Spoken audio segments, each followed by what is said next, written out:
हाँ जी बई सत श्री अकाल सारिਆਂ ਨੂੰ स्वागत आ अज ਦੀ हिस्टरी ਦੀ क्लास ਦੇ ਵਿੱਚ ਤੇ ਆਪਣੀ मॉडर्न हिस्टरी स्टार्ट ਹੋਈ ਆ।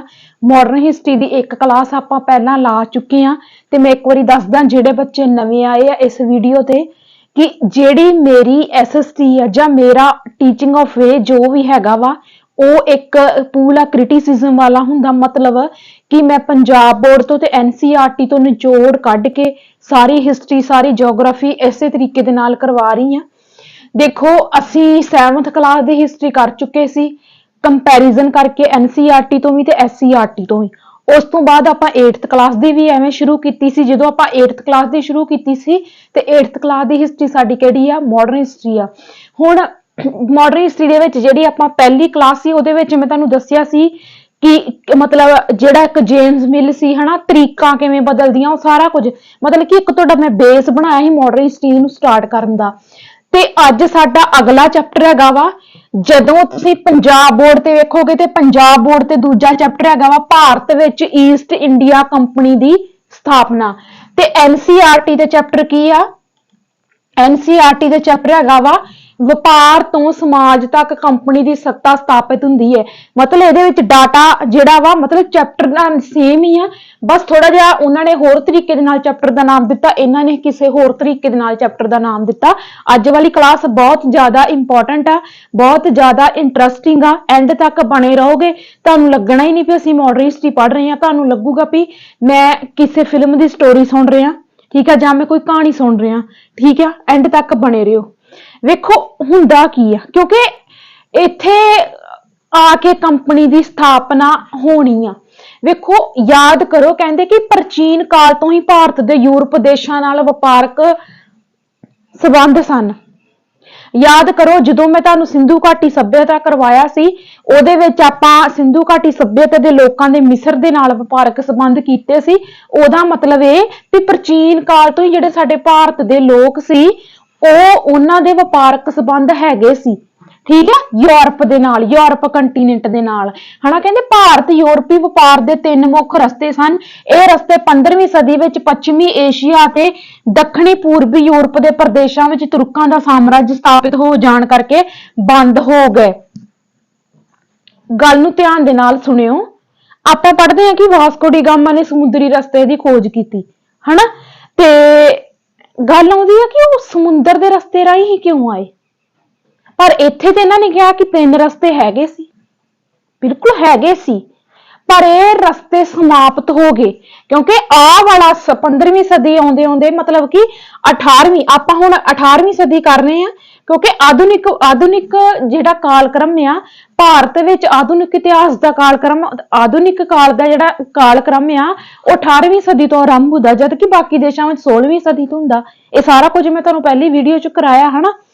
हुण होया कि जिहड़े गजनी महमूद गजनी गौरी दे हमले हुंदे आ ना उन्हां हमलियां दे कारण ये जिहड़े रस्ते सी व्यापार करन दे रस्ते भारत तो यूरोप तक यूरोप तो भारत तक ये जिहड़े व्यापार हैगे सी व्यापारक रस्ते ये उन्हां तुर्कां दे हमलियां सामने नष्ट हो गए ही।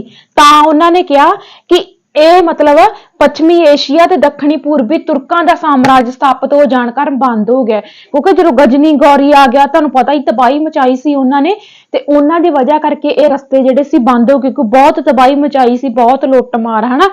ते उस तो बाद कहंदे वास्को डी गामा दे आउण तो बाद पुर्तगालियां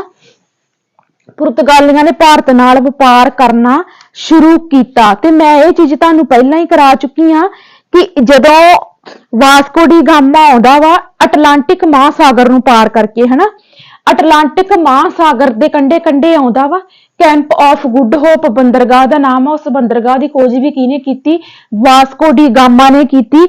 हुण अज तक असी ਇਹੋ पढ़ते आए जी वास्को डी गामा ना जी मैं कई चैनलों से वेख्या कहणगे जी घूमण आया सी घूमण कोई नहीं सी आया घूमण दी उन्होंने इन्नी जान थोड़ी उन्हें खतरे च पाउणी सी। साडी पंजाब बोर्ड की बुक कोई भी इदां दा डाटा नहीं दसदी इसे करके मैं तुहानूं आनी हुंदी NCERT पढ़िया करो। NCERT सानूं कहंदी कि वास्को डी गामा जदों आया 4 जहाज़ां समेत आया सी लगभग उहदे नाल 170 यात्री सी 4 जहाज नोट कर लियो वैसे मैं पहला भी करवाया। 4 जहाज आ जदों वो आया ते 170 यात्री ਉਹਦੇ ਨਾਲ ਆਉਂਦੇ ਆ, ਜਿਹਦੇ ਵਿੱਚੋਂ ਸਿਰਫ 54 ਜੀਵਤ ਬਚਦੇ, 54 ਜਿਉਂਦੇ ਬਚਦੇ ਆ, ਕਿਉਂਕਿ 2 ਜਹਾਜ਼ ਉਹਦੇ ਵਾਪਸ ਜਾਂਦੇ ਟਾਈਮ ਡੁੱਬ ਜਾਂਦੇ ਆ ਤੇ ਵਾਪਸ ਜਾਣ ਤੱਕ ਉਹਨੂੰ 1 ਸਾਲ ਦਾ ਸਮਾਂ ਲੱਗ ਗਿਆ ਸੀ। ਇਟ ਮੀਨਸ ਕਿ 1498 ਚ ਆਇਆ ਤੇ 99 ਦੇ ਵਿੱਚ ਉਹ 99 ਦੇ ਵਿੱਚ ਉਹ ਵਾਪਸ ਗਿਆ ਹੋਊਗਾ। ਠੀਕ ਹੈ, ਇਹ ਚੀਜ਼ ਨੂੰ ਧਿਆਨ ਦੇ ਵਿੱਚ ਰੱਖਿਓ। ਵਾਸਕੋ ਡੀ ਗਾਮਾ ਵਾਲਾ ਮੈਂ ਤੁਹਾਨੂੰ ਪਹਿਲਾਂ ਵੀ ਕਰਵਾ ਚੁੱਕੀ ਆ।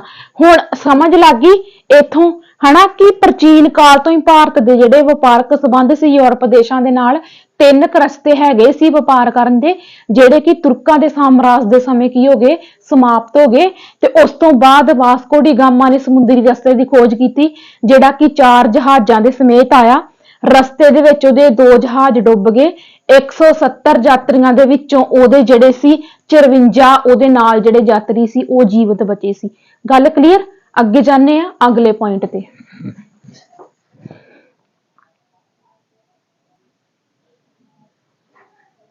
ਅੱਗੇ ਵੇਖੋ ਕੰਪਨੀ ਦਾ ਆਗਮਨ ਤੇ ਆ ਜਾਓ। ਜਦੋਂ ਅਸੀਂ ਕੰਪਨੀ ਦੇ ਆਗਮਨ ਦੀ ਗੱਲ ਕਰਦੇ ਆ, 18ਵੀਂ ਸਦੀ ਦੀ ਸ਼ੁਰੂਆਤ ਤੱਕ ਕਹਿੰਦੇ ਰਾਜਨੀਤਿਕ ਤੇ ਅੰਗਰੇਜ਼ਾਂ ਦੇ ਰੂਪ ਵਿੱਚ ਨਵੀਂ ਤਾਕਤ ਉੱਭਰਨ ਲੱਗੀ। ਮਤਲਬ ਕਿ 18ਵੀਂ ਸਦੀ ਦੇ ਵਿੱਚ ਆਉਂਦੇ ਆਉਂਦੇ ਅੰਗਰੇਜ਼ਾਂ ਦੀ ਤਾਕਤ ਜਿਹੜੀ ਉੱਭਰਨ ਲੱਗੀ। ਮਤਲਬ ਕਿ ਮੁਗਲਾਂ ਦਾ ਤੇ ਹੋ ਗਿਆ ਪਤਨ। ਅੰਗਰੇਜ਼ ਜਿਹੜੇ ਸੀ ਇੱਕ ਛੋਟੀ ਜੀ ਵਪਾਰਕ ਕੰਪਨੀ ਦੇ ਰਾਹੀਂ ਆਉਂਦੇ। ਵੇਖੋ ਅੰਗਰੇਜ਼ ਪਹਿਲ ਛੋਜੀ ਲਿਖਿਆ ਗਿਆ, ਵੇਖੋ ਹਨਾ, ਛੋਟੀ ਜਿਹੀ ਵਪਾਰਕ ਕੰਪਨੀ ਦੇ ਰੂਪ ਵਿੱਚ ਭਾਰਤ ਆਏ ਸੀ ਹਨਾ, ਤੇ ਬਾਅਦ ਵਿੱਚ ਵਿਸ਼ਾਲ ਸਾਮਰਾਜ ਦੇ ਸਵਾਮੀ ਬਣ ਬਹਿ ਗਏ ਹਨਾ, ਮਤਲਬ ਲਾਲਚੀ ਹੋ ਗਏ ਹਨਾ। ਆਏ ਤਾਂ ਇੱਕ ਛੋਟੀ ਜਿਹੀ ਵਪਾਰਕ ਕੰਪਨੀ ਦੇ ਲਈ ਆਏ ਵੀ ਸਾਨੂੰ ਇੰਨੀ ਕੁ ਥਾਂ ਦੇ ਦਿਓ, ਅਸੀਂ ਵਪਾਰ ਕਰ ਲੈਨੇ ਆ, ਤੇ ਬਾਅਦ ਚ ਲਾਲਚੀ ਹੋ ਗਏ। ਜਦੋਂ ਵੇਖਿਆ ਕਿ ਇੱਧਰ ਭਾਰਤ ਦਾ ਕੱਚਾ ਮਾਲ ਯੂਰਪ ਦੇ ਬਾਜ਼ਾਰਾਂ ਦੇ ਵਿੱਚ ਬਹੁਤ ਮਹਿੰਗਾ ਵਿਕਦਾ ਸੀ, ਬਹੁਤ ਜ਼ਿਆਦਾ, ਇੱਥੋਂ ਤੱਕ ਕਿ ਮਸਾਲੇ ਤਾਂ ਬਹੁਤ ਜ਼ਿਆਦਾ ਕੀਮਤੀ ਸੀ ਸਾਡੇ, ਇਹ ਫਿਰ ਲਾਲਚੀ ਹੋ ਗਏ। ਠੀਕ ਆ, ਕਹਿੰਦੇ ਕੈਪਟਨ ਹੈਡਸਨ ਦੁਆਰਾ ਬਹਾਦਰ ਸ਼ਾਹ ਜ਼ਫਰ ਅਤੇ ਉਸਦੇ ਮੁੰਡਿਆਂ ਦੀ ਗ੍ਰਿਫਤਾਰੀ ਕੀਤੀ ਗਈ। ਇੱਕ ਪੁਆਇੰਟ ਨੂੰ ਸਮਝੋ ਧਿਆਨ ਦੇ ਨਾਲ। ਔਰੰਗਜ਼ੇਬ, ਹਾਏ ਹਾਏ ਔਰੰਗਜ਼ੇਬ ਦੇ ਸਪੈਲਿੰਗ ਭੁੱਲ ਗਏ। ਔਰੰਗਜ਼ੇਬ ਐਡਾ ਘਟੀਠ ਬੰਦਾ ਸੀ ਵੀ ਤੁਸੀਂ ਹੈਰਾਨ ਹੋ ਜਾਓਗੇ ਸੁਣ ਕੇ। ਤੁਹਾਨੂੰ ਮੇਰੇ ਮੁੰਡਿਆਂ ਦਾ ਤੇ ਪਤਾ ਹੋਣਾ, ਇੱਕ ਕਾਮ ਬਖਸ਼, ਇੱਕ ਅੱਲਾ ਬਖਸ਼, ਏਦਾਂ ਜੇ, ਇੱਕ ਬਹਾਦਰ ਸ਼ਾਹ ਜ਼ਫਰ ਸੀ ਹਨਾ। ਇਹਨੇ 49 ਸਾਲ ਰਾਜ ਕੀਤਾ, ਬੁੱਢਾ ਹੋ ਗਿਆ, ਮਰਨ ਕਿਨਾਰੇ ਪਹੁੰਚ ਗਿਆ। ਤੇ ਇਹਦੇ ਮੁੰਡੇ ਇਹਨੂੰ ਕਹਿੰਦੇ ਸੀ ਡੈਡੀ ਜੀ ਹੁਣ ਤੇ ਰਾਜ ਗੱਦੀ ਸਾਨੂੰ ਦੇ ਦਿਓ, ਇਹ ਨਹੀਂ ਸੀ ਦਿੰਦਾ। ਏਡਾ ਕਿਤੇ ਕਮੀਨਾ ਬੰਦਾ ਸੀ ਇਹ ਔਰੰਗਜ਼ੇਬ। ਇਹਨੇ 49 ਸਾਲ ਰਾਜ ਕੀਤਾ। ਔਰੰਗਜ਼ੇਬ ਨੇ 49 ਸਾਲ, ਦੇਖੋ 49 ਸਾਲ ਕਿੰਨੇ ਹੁੰਦੇ, ਬਿਲਕੁਲ ਏਦਾਂ, ਮਤਲਬ ਕਿ ਏਡਾ ਢੀਠ ਹੀ, ਇਹਨੇ ਗੱਦੀ ਨਹੀਂ ਛੱਡੀ, ਮਰਨ ਕਿਨਾਰੇ ਪਹੁੰਚ ਗਿਆ। ਇੱਥੋਂ ਤੱਕ ਵੀ ਇਹਦੇ ਮੁੰਡੇ ਵੀ ਇਹਦੇ ਨਾਲ ਬੁੱਢੇ ਹੋ ਗਏ ਸੀ। ਇਹਦੇ ਮੁੰਡੇ ਵੀ ਐ ਤੁਰਦੇ ਸੀ, ਇਹਦੇ ਨਾਲ ਐ ਤੁਰਦੇ ਸੀ। ਪਤਾ ਨਹੀਂ ਲੱਗਦਾ ਵੀ ਔਰੰਗਜ਼ੇਬ ਦੇ ਮੁੰਡੇ ਆ ਕਿ ਭਰਾ ਵਾ। ਠੀਕ ਹੈ, ਏਦਾਂ ਹੋ ਕੇ ਏਦਾਂ ਦੀ ਹਾਲਤ ਇਹਦੀ ਰਹੀ ਵੀ ਐਡਾ ਘਟੀਠ ਬੰਦਾ ਸੀ ਵੀ ਮਰਨ ਕਿਨਾਰੇ ਪਹੁੰਚ ਗਿਆ, ਗੱਦੀ ਨਹੀਂ ਛੱਡੀ। ਤੇ ਫਿਰ ਮੌਤ ਤੋਂ ਬਾਅਦ ਜਾ ਕੇ ਵੇਖੋ ਇੰਨਾ ਬੁੱਢਾ ਹੋ ਗਿਆ। ਜਿਹੜੇ ਇਹ ਉਹ ਸੀ ਆਪਣੇ ਮੁੰਡਿਆਂ ਲਈ, ਉਹ ਸੀ ਜਿੱਦਾਂ ਆਪਣੇ ਘਰਾਂ ਦੇ ਵਿੱਚ ਪੂਰਾ ਖਾੜਕੂ ਬਾਪੂ ਨਹੀਂ ਹੁੰਦਾ ਵੀ ਚਾਹੇ ਜੋ ਮਰਜ਼ੀ ਹੋ ਜਾਏ, ਜ਼ਿੰਮੇਵਾਰੀ ਮੇਰੇ ਹੱਥ 'ਚ ਰਹੂਗੀ, ਜੋ ਮਰਜ਼ੀ ਹੋ ਜੇ। ਇਹ ਉਦਾਂ ਦਾ ਸੀਗਾ ਹਨਾ। ਮੁੰਡੇ ਇਹਦੇ ਕਹਿੰਦੇ ਵੀ ਰਹੇ ਹਨਾ, ਇਹ ਕਿੱਥੇ ਮੰਨਦਾ ਸੀ, ਇਹ ਪਿਓ ਦਾ ਪੁੱਤ ਹਨਾ। ਇਹਨੇ 49 ਸਾਲ ਰਾਜ ਕੀਤਾ, ਮੁੰਡੇ ਵੀ ਨਾਲ ਬੁੱਢੇ ਹੋ ਗਏ ਹਨਾ।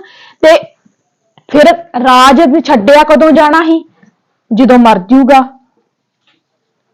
ਮੌਤ ਇਹਦੀ ਹੁੰਦੀ ਆ 1707 ਦੇ ਵਿੱਚ ਜਾ ਕੇ। ਤੇ ਯਾਦ ਕਰੋ ਜਦੋਂ ਤੁਹਾਨੂੰ ਮੈਂ 7th class the history and ਕੀਤਾ ਸੀ, ਉਹਦਾ ਲਾਸਟ ਵਾਲਾ ਚੈਪਟਰ ਕੀਤਾ ਸੀ, 7ਵੀਂ ਕਲਾਸ ਦੀ ਹਿਸਟਰੀ ਦਾ ਲਾਸਟ ਚੈਪਟਰ, ਉੱਥੇ ਮੈਂ ਤੁਹਾਨੂੰ ਕਰਵਾਇਆ ਸੀ ਨਾ ਔਰੰਗਜ਼ੇਬ ਦੀ ਮੌਤ ਤੋਂ ਬਾਅਦ 18ਵੀਂ ਸਦੀ ਵਿੱਚ ਭਾਰਤ, ਜਿਹੜਾ ਆਪਾਂ ਚੈਪਟਰ ਕੀਤਾ ਸੀ 18ਵੀਂ ਸਦੀ ਵਿੱਚ ਭਾਰਤ, ਉੱਥੇ ਸਾਡੀ ਮੈਡੀਵਲ ਹਿਸਟਰੀ ਦੀ ਸਮਾਪਤੀ ਹੁੰਦੀ ਆ। ਸਮਾਪਤੀ ਕਿਹਦੇ ਨਾਲ ਹੁੰਦੀ ਆ, ਜਦੋਂ ਔਰੰਗਜ਼ੇਬ ਦੀ ਮੌਤ ਹੁੰਦੀ ਆ। ਤੇ ਮਾਡਰਨ ਹਿਸਟਰੀ ਦੀ ਸ਼ੁਰੂਆਤ ਹੁੰਦੀ ਆ ਜਿੱਥੇ ਔਰੰਗਜ਼ੇਬ ਦੀ ਮੌਤ ਹੋ ਗਈ। ਉੱਥੇ ਮੈਂ ਤੁਹਾਨੂੰ ਯਾਦ ਕਰੋ ਦੱਸਿਆ ਸੀ ਕਿ ਪਠਾਨ ਆ ਗਏ, ਸਿੱਖ ਆ ਗਏ, ਰਾਜਪੂਤ ਆ ਗਏ। ਔਰੰਗਜ਼ੇਬ ਦੀ ਮੌਤ ਤੋਂ ਬਾਅਦ ਮਤਲਬ ਇੱਕ ਸੱਤਾ ਦੇ ਵਿੱਚ ਆ ਗਏ ਰਾਜੇ ਕਈ, ਤੇ ਇਸ ਤੋਂ ਬਾਅਦ ਮਤਲਬ ਔਰੰਗਜ਼ੇਬ ਤੋਂ ਬਾਅਦ ਜਿਹੜੇ ਆਏ ਹਨਾ, ਉਹ ਬਹੁਤ ਕਮਜ਼ੋਰ ਸ਼ਾਸਕ ਸੀਗੇ। ਔਰੰਗਜ਼ੇਬ ਤੋਂ ਪੂਰਾ ਘੈਂਟ ਬੰਦਾ ਸੀ, ਪੂਰਾ ਹਨਾ ਖਾੜਕੂ, ਪਰ ਇਸ ਤੋਂ ਬਾਅਦ ਜਿਹੜੇ ਮੁਗਲ ਸ਼ਾਸਕ ਆਏ ਉਹ ਇੰਨੇ ਕੋ ਵਧੀਆ ਨਹੀਂ, ਤਾਂ ਹੀ ਕਰਕੇ ਤੇ ਪਤਨ ਹੋਇਆ ਮੁਗਲ ਕਾਲ ਦਾ। ਤੇ ਸਭ ਤੋਂ ਵੱਡੀ ਜੜੀ ਇਹੋ ਆ, ਜੇ ਸਾਡੇ ਭਾਰਤ ਵਿੱਚ ਅੰਗਰੇਜ਼ ਆਏ, ਅੰਗਰੇਜ਼ਾਂ ਨੇ ਆਣ ਕੇ ਰਾਜ ਕੀਤਾ, ਸਾਨੂੰ ਗੁਲਾਮ ਬਣਾਇਆ, ਸਾਨੂੰ ਬਾਅਦ ਵਿੱਚ ਇੰਨਾ ਸੰਘਰਸ਼ ਕਰਨਾ ਪਿਆ। ਤੇ ਜੇ ਐਂਡ ਵਾਲੇ ਔਰੰਗਜ਼ੇਬ ਤੋਂ ਬਾਅਦ ਵਾਲੇ ਸ਼ਾਸਕ ਜੇਕਰ ਕਮਜ਼ੋਰ ਨਾ ਹੁੰਦੇ ਤੇ ਮਜਾਲ ਕੀ ਅੰਗਰੇਜ਼ ਸਾਡੇ ਦੇਸ਼ ਵਿੱਚ ਆ ਜਾਂਦੇ, ਪੈਰ ਧਰ ਜਾਂਦੇ। ਹੁਣ ਇਹ ਫਿਲਮੀ ਸਟੋਰੀ ਬਹੁਤ ਮਜ਼ਾ ਆਊ ਤੁਹਾਨੂੰ, ਬਸ ਐਂਡ ਤੱਕ ਬਣੇ ਰਹੋ। ਹੁਣ ਹੋਇਆ ਕਿ ਮੈਂ ਤੁਹਾਨੂੰ ਦੱਸਿਆ ਸੀ ਨਾ ਕਿ ਬਹਾਦਰ ਸ਼ਾਹ ਜ਼ਫਰ ਬਣਦਾ ਵਾ ਅੱਗੇ ਮੁਗਲ ਸ਼ਾਸਕ ਹਨਾ, ਤੇ ਮੈਂ ਤੁਹਾਨੂੰ ਇਹ ਵੀ ਦੱਸਿਆ 18ਵੀਂ ਸਦੀ ਵਿੱਚ ਭਾਰਤ ਜਿਹੜਾ ਚੈਪਟਰ ਕੀਤਾ ਸੀ, ਉਹਦੇ ਵਿੱਚ ਮੈਂ ਤੁਹਾਨੂੰ ਇਹ ਵੀ ਦੱਸਿਆ ਵੀ ਵਿਚਾਰਾ ਇਹ ਤਾਂ ਪਿਓ ਦੇ ਨਾਲ ਹੀ ਬੁੱਢਾ ਹੋ ਗਿਆ ਸੀ। ਸ਼ਾਸਨ ਇਹਨੇ ਕੀ ਕਰਨਾ, ਜਦੋਂ ਵਿਚਾਰੇ ਜਵਾਨ ਹੀ ਹਨਾ, ਤੇ ਵਾਹਵਾ ਤਕੜੇ ਹੱਟੇ ਕੱਟੇ, ਪੂਰੀ ਇਹਨਾਂ ਦੀ ਟੌਰ ਹੀ ਅਗਲਿਆਂ ਦੀ, ਉਦੋਂ ਪਿਓ ਨੇ ਰਾਜਗੱਦੀ ਨਹੀਂ ਦਿੱਤੀ ਹਨਾ, ਤੇ ਆਪ ਵੀ ਨਾਲ ਬੁੱਢੇ ਹੋ ਗਏ ਜਦੋਂ ਜਾ ਕੇ ਰਾਜਗੱਦੀ ਮਿਲੀ, ਉਹ ਵੀ ਪਿਓ ਦੇ ਮਰਨ ਤੋਂ ਬਾਅਦ ਹਨਾ। ਤੇ ਹੋਇਆ ਕੀ ਵੀ ਇਹ ਇੱਕ ਤਾਂ ਇਹ ਪਹਿਲਾਂ ਹੀ ਸੁਸਤ ਜੇ ਸੀਗੇ, ਤੇ ਉੱਤੋਂ ਆ ਗਏ ਅੰਗਰੇਜ਼। ਜਦੋਂ 1857 ਈਸਵੀ ਦਾ ਵਿਦਰੋਹ ਹੁੰਦਾ, ਸਾਡੇ ਲੋਕਾਂ ਦਾ ਕੋਈ ਨੇਤਾ ਨਹੀਂ ਸੀ। ਆਪਾਂ ਕਹਿੰਦੇ ਹੁੰਦੇ ਵੀ ਆਪਾਂ ਕਹਿੰਦੇ ਨੇ ਆ, ਜਦੋਂ ਆਪਾਂ 1857 ਈਸਵੀ ਦਾ ਵਿਦਰੋਹ ਪੜ੍ਹਦੇ, ਥੋੜਾ ਬਹੁਤਾ ਤਾਂ ਤੁਹਾਨੂੰ ਪਤਾ ਹੀ ਹੋਊਗਾ, ਚਾਹੇ ਆਪਾਂ ਉਸ ਵਿਦਰੋਹ ਤੱਕ ਜਾਣਾ ਅਜੇ ਪੜ੍ਹਨਾ, ਪਰ ਤੁਹਾਨੂੰ ਥੋੜਾ ਬਹੁਤਾ ਤੇ ਪਤਾ ਹੀ ਹੋਊਗਾ ਹਨਾ। ਵੇਖੋ ਉਹਦੇ ਵਿੱਚ ਆਪਾਂ ਜਦੋਂ ਕਰਦੇ ਆ ਕਿ 1857 ਈਸਵੀ ਦੇ ਵਿੱਚ ਜਿਹੜੀ ਹਾਰ ਹੋਈ ਆਪਣੇ ਲੋਕਾਂ ਦੀ, ਭਾਵੇਂ ਕਿ ਆਪਾਂ ਕਹਿ ਦਿੰਦੇ ਵੀ ਦੇਸ਼ ਦੀ ਆਜ਼ਾਦੀ ਦੀ ਪਹਿਲੀ ਲੜਾਈ ਸੀ, ਪਰ ਆਪਾਂ ਨੂੰ ਪਤਾ ਕਿ ਸਾਡੇ ਲੋਕਾਂ ਦਾ ਕੋਈ ਕਹਿ ਦਿੰਦੇ ਆ ਉੱਥੇ ਕਾਰਨ ਲਿਖਿਆ ਹੁੰਦਾ ਵਾ ਵੀ ਇਹਨਾਂ ਦਾ ਕੋਈ ਯੋਗ ਨੇਤਾ ਨਹੀਂ ਸੀ ਹੈਗਾ, ਭਾਰਤੀਆਂ ਦਾ, ਵਿਦਰੋਹੀਆਂ ਦਾ, ਤਾਂ ਕਰਕੇ ਹਾਰ ਹੋਈ। ਹੁਣ ਇਹੀ ਤਾਂ ਕਾਰਨ ਆ ਕਿ 1857 ਈਸਵੀ ਵਿੱਚ ਬ੍ਰਿਟਿਸ਼ ਸ਼ਾਸਨ ਵਿਰੁੱਧ ਵਿਦਰੋਹ ਸ਼ੁਰੂ ਹੋ ਗਿਆ। ਕਿਹੜਾ 1857 ਈਸਵੀ ਦਾ ਵਿਦਰੋਹ, ਵਿਦਰੋਹੀਆਂ ਨੇ ਬਹਾਦਰ ਸ਼ਾਹ ਜ਼ਫਰ ਨੂੰ ਆਪਣਾ ਨੇਤਾ ਮੰਨ ਲਿਆ। ਉਹ ਮੁਗਲ ਜਿਹੜੇ ਭਾਰਤ ਤੇ ਵੀ, ਇਹਨਾਂ ਮੁਗਲਾਂ ਨੇ ਵੀ ਤੇ ਸਾਡੇ ਤੇ ਜ਼ੁਲਮ ਕੀਤੇ ਹੀ, ਪਰ ਵੇਖੋ 1857 ਦਾ ਸਮਾਂ ਇਦਾਂ ਦਾ ਆਉਂਦਾ ਵਾ ਜਿੱਥੇ ਸਾਡੇ ਲੋਕਾਂ ਨੂੰ ਮਜਬੂਰ ਹੋ ਕੇ ਬਹਾਦਰ ਸ਼ਾਹ ਜ਼ਫਰ ਨੂੰ ਆਪਣਾ ਨੇਤਾ ਚੁਣਨਾ ਪਿਆ ਸੀ, ਨੇਤਾ ਮੰਨਣਾ ਪਿਆ ਸੀ। ਪਰ ਇਹ ਕਿੱਡਾ ਕੁ ਬੰਦਾ ਸੀ ਹਨਾ, ਇਹ ਤਾਂ ਆਪ ਵਿਚਾਰਾ ਬੁੱਢਾ ਹੋ ਗਿਆ ਸੀ ਪਿਓ ਦੇ ਨਾਲ ਹਨਾ। ਸੋ ਅੱਗੇ ਚੱਲਦੇ ਆ ਅਗਲੇ ਪੁਆਇੰਟ ਤੇ, ਬਹੁਤ ਮਜ਼ੇਦਾਰ ਕਹਾਣੀ ਆ, ਐਂਡ ਤੱਕ ਬਣੇ ਰਹੋ।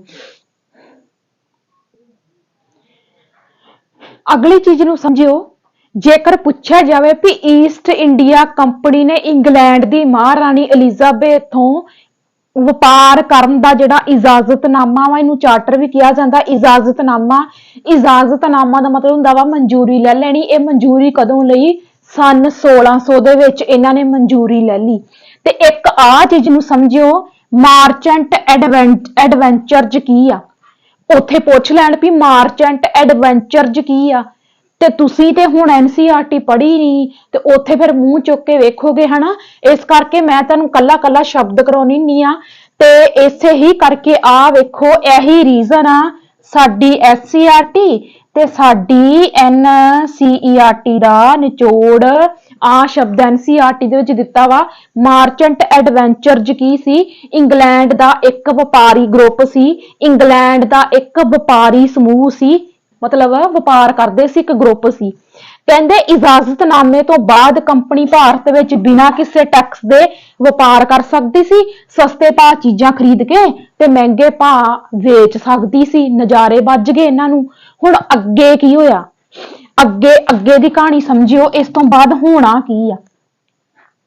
ਵੇਖੋ ਕਿ ਇੱਕ ਤਾਂ ਸਾਡੇ ਭਾਰਤ ਦਾ ਸੂਤੀ ਕੱਪੜਾ, ਇਹਦੀ ਯੂਰਪ ਦੇ ਬਾਜ਼ਾਰਾਂ ਦੇ ਵਿੱਚ ਬਹੁਤ ਭਾਰੀ ਮੰਗ ਸੀ। ਅੱਜ ਵੀ ਸਾਡੇ ਭਾਰਤ ਦਾ ਕੱਪੜਾ ਕਿਸੇ ਵੀ ਦੁਨੀਆ ਦੇ ਦੇਸ਼ਾਂ ਵਿੱਚ ਭਾਰਤ ਦੇ ਕੱਪੜੇ ਦੇ ਨਾਲ ਕੋਈ ਦੇਸ਼ ਦਾ ਕੱਪੜਾ ਕੰਪੈਰੀਜ਼ਨ ਨਹੀਂ ਕਰ ਸਕਦਾ। ਹੁਣ ਸਾਡੇ ਭੈਣ ਭਰਾ ਫੋਰਨ ਕੰਟਰੀਜ਼ ਜਾਂਦੇ ਆ, ਸਾਡੇ ਰਿਸ਼ਤੇਦਾਰ ਆਂਢੀ ਗੁਆਂਢੀ ਕਿੰਨੇ ਜਾਂਦੇ, ਕੁੜੀਆਂ ਮੁੰਡੇ ਹਨਾ, ਇੱਥੋਂ ਕੱਪੜੇ ਬਣਾ ਕੇ ਲੈ ਜਾਂਦੇ ਆ। ਮਤਲਬ ਸਪੈਸ਼ਲੀ ਜੇਕਰ ਆਪਾਂ ਸੂਟਾਂ ਬੂਟਾਂ ਦੀ ਗੱਲ ਕਰੀਏ ਤੇ ਹਨਾ, ਵੇਖੋ ਇੱਕ ਤਾਂ ਸੂਤੀ ਕੱਪੜਾ, ਇਹਦੀ ਬਹੁਤ ਜ਼ਿਆਦਾ ਡਿਮਾਂਡ ਸੀ ਯੂਰਪ ਦੇ ਬਾਜ਼ਾਰਾਂ ਵਿੱਚ। ਤੇ ਇੱਕ ਸਾਡੇ ਮਸਾਲਿਆਂ ਤੇ ਬਹੁਤਾ ਜ਼ਿਆਦਾ ਮਰਦੇ ਸੀ। ਇਹ ਕਿਉਂ ਮਰਦੇ ਸੀ ਵੀ ਇੱਕ ਤਾਂ ਤੁਹਾਨੂੰ ਪਤਾ ਵੀ ਬਾਹਰਲੇ ਲੋਕੀ ਕੱਚਾ ਮਾਸ ਬੜਾ ਖਾਂਦੇ ਆ, ਅੰਗਰੇਜ਼ ਗਰੂਜ ਇਹ ਕੱਚਾ ਮਾਸ ਬੜਾ ਖਾਂਦੇ ਆ। ਤੇ ਜਦੋਂ ਇਹਨਾਂ ਨੂੰ ਕਾਲੀ ਮਿਰਚ, ਹੋਰ ਦਾਲਚੀਨੀ, ਕਾਲੀ ਮਿਰਚ ਹੋ ਗਿਆ ਹਨਾ, ਤੇ ਦਾਲਚੀਨੀ ਹੋ ਗਿਆ, ਜਿੰਨੇ ਵੀ ਸਾਡੇ ਮਸਾਲੇ ਆ, ਇਹਨਾਂ ਨੇ ਇੱਕ ਵਾਰੀ ਕਿਤੇ ਮੀਟ ਮੂਟ ਚ ਪਾਇਆ, ਕਹਿੰਦੇ ਆ ਤੇ ਗੱਲਬਾਤ ਹੀ ਬੜੀ ਘੈਂਟ ਆ। ਇੰਨਾ ਘੈਂਟ ਚੀਜ਼ ਵੀ ਐਡਾ ਸਵਾਦ ਮੀਟ ਬਣਾਤਾ। ਕੁੱਲ ਮਿਲਾ ਕੇ ਤੇ ਇਹ ਸਾਡੇ ਮਸਾਲਿਆਂ ਤੇ ਲੱਗ ਗਏ। ਜਿੱਦਾਂ ਇੱਕ ਬੰਦੇ ਨੂੰ ਨਸ਼ਾ ਲੱਗ ਜਾਂਦਾ, ਉਦਾਂ ਇਹ ਸਾਡੇ ਮਸਾਲਿਆਂ ਤੇ ਲੱਗ ਗਏ ਵੀ ਸਾਡੇ ਮਸਾਲਿਆਂ ਤੋਂ ਬਿਨਾ, ਵੀ ਸਾਡੇ ਭਾਰਤ ਦੇ ਮਸਾਲੇ ਜਿੰਨਾ ਚਿਰ ਤੱਕ ਮੀਟ ਨੂੰ ਤੜਕਾ ਨਹੀਂ ਸਾਡੇ ਭਾਰਤੀ ਮਸਾਲਿਆਂ ਦੇ ਨਾਲ ਜਿੰਨਾ ਚਿਰ ਮੀਟ ਨੂੰ ਤੜਕਾ ਨਹੀਂ ਸੀ ਲਾਉਂਦੇ, ਇਹਨਾਂ ਦੀ ਜ਼ਬਾਨ ਨੂੰ ਸਵਾਦ ਨਹੀਂ ਸੀ ਆਉਂਦਾ। ਕੁੱਲ ਮਿਲਾ ਕੇ ਗੱਲ ਕੀ ਆ ਗਈ ਵੀ ਯੂਰਪ ਦੇ ਬਾਜ਼ਾਰਾਂ ਵਿੱਚ ਇੱਕ ਤਾਂ ਸਾਡੇ ਮਸਾਲੇ ਤੇ ਇੱਕ ਸਾਡਾ ਸੂਤੀ ਕੱਪੜਾ ਬਹੁਤ ਭਾਰੀ ਡਿਮਾਂਡ ਹੋ ਗਈ। ਹੁਣ ਇੱਥੇ ਤੁਹਾਨੂੰ ਮੈਂ ਕੀ ਕਿਹਾ ਵੀ ਜਿਹੜਾ ਇਹਨਾਂ ਨੇ ਇਜਾਜ਼ਤਨਾਮਾ ਲਿਆ ਵਾ, ਇਜਾਜ਼ਤਨਾਮੇ ਦੇ ਵਿੱਚ ਕੀ ਆ ਕਿ ਸਸਤੇ ਭਾਅ ਤੇ ਚੀਜ਼ਾਂ ਖਰੀਦ ਕੇ ਲੈ ਜਾਂਦੇ ਤੇ ਉੱਥੇ ਜਾ ਕੇ ਮਹਿੰਗੀਆਂ ਵੇਚ ਦਿੰਦੇ। ਹੁਣ ਹੋਇਆ ਕੀ, ਇੱਧਰ ਦੇਖੋ, ਜੇਕਰ ਪੁੱਛਿਆ ਜਾਵੇ ਪਹਿਲਾਂ ਕੌਣ ਆਏ, ਸਾਡੇ ਪੁਰਤਗਾਲੀ ਆਏ। ਪੁਰਤਗਾਲੀ ਲਈ ਜਾਂਦੇ ਆ ਸੂਤੀ ਕੱਪੜਾ, ਫਿਰ ਕਾਲੀ ਮਿਰਚ ਕਿਧਰ ਲਈ ਜਾਂਦੇ ਆ। ਉਸ ਤੋਂ ਬਾਅਦ ਡੱਚ ਆ ਗਏ, ਦੂਜੇ ਨੰਬਰ ਤੇ ਆ ਗਏ ਡੱਚ। ਸੀਕੁਐਂਸ ਯਾਦ ਰੱਖਿਓ, ਪੁੱਛਿਆ ਜਾਂਦਾ ਹੁੰਦਾ ਪਹਿਲਾਂ ਕੌਣ ਆਏ, ਦੂਜੇ ਨੰਬਰ ਤੇ ਕੌਣ ਆਏ। ਪਹਿਲਾਂ ਪੁਰਤਗਾਲੀ ਆਏ, ਫਿਰ ਡੱਚ ਆਏ। ਡੱਚਾਂ ਦਾ ਕੰਮ ਥੋੜਾ ਚਿਰ ਹੀ ਚੱਲਿਆ ਵੈਸੇ। ਤੀਜੇ ਨੰਬਰ ਤੇ ਆਏ ਫਰਾਂਸੀਸੀ ਤੇ ਚੌਥੇ ਨੰਬਰ ਤੇ ਆਏ ਸਾਡੇ ਅੰਗਰੇਜ਼, ਜਿਨ੍ਹਾਂ ਦਾ ਅਸੀਂ ਪਿੱਟ ਸਿਆਪਾ ਕਰਦੇ ਹਾਂ ਹਨਾ। ਤੇ ਹੁਣ ਵੇਖੋ ਵੀ ਇੱਕ ਤਾਂ ਬਾਜ਼ਾਰ ਸਾਡਾ ਇੱਕ ਆ, ਭਾਰਤ, ਮਤਲਬ ਕਿ ਕੱਲਾ ਭਾਰਤ, ਕੱਚਾ ਮਾਲ ਦੇਣ ਵਾਲਾ ਕੱਲਾ ਭਾਰਤ। ਪਤਾ ਲੱਗ ਗਿਆ ਵੀ ਇੱਥੇ ਬਹੁਤ ਸੋਹਣੀ ਧਰਤੀ ਆ, ਬਹੁਤ ਸੋਹਣੀਆਂ ਚੀਜ਼ਾਂ ਕੁਦਰਤੀ ਅਵੇਲੇਬਲ ਆ, ਬਹੁਤ ਮਸਾਲੇ ਘੈਂਟ, ਕੱਪੜਾ ਕਿਤੇ ਕਿਆ ਬਾਤਾਂ ਹਨਾ। ਤੇ ਕਿਤੇ ਪੁਰਤਗਾਲੀ ਆਈ ਜਾਂਦੇ, ਕਿਤੇ ਡੱਚ ਆਈ ਜਾਂਦੇ, ਕਿਤੇ ਫਰਾਂਸੀਸੀ ਆਈ ਜਾਂਦੇ, ਕਿਤੇ ਅੰਗਰੇਜ਼ ਆਈ ਜਾਂਦੇ।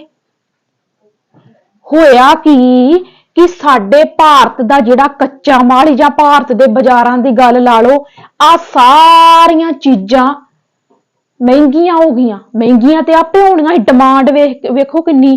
ਪੁਰਤਗਾਲੀ ਆਈ ਜਾਂਦੇ ਆ, ਡੱਚ ਆਈ ਜਾਂਦੇ ਆ, ਕਿਤੇ ਕੱਚਾ ਕਿਤੇ ਮਸਾਲਾ ਲੈਣ, ਕਿਤੇ ਕਈ ਕੱਚੀਆਂ ਚੀਜ਼ਾਂ, ਕਿਤੇ ਕੁਛ। ਫਰਾਂਸੀਸੀ ਆਈ ਜਾਂਦੇ, ਅੰਗਰੇਜ਼ ਆਈ ਜਾਂਦੇ ਆ।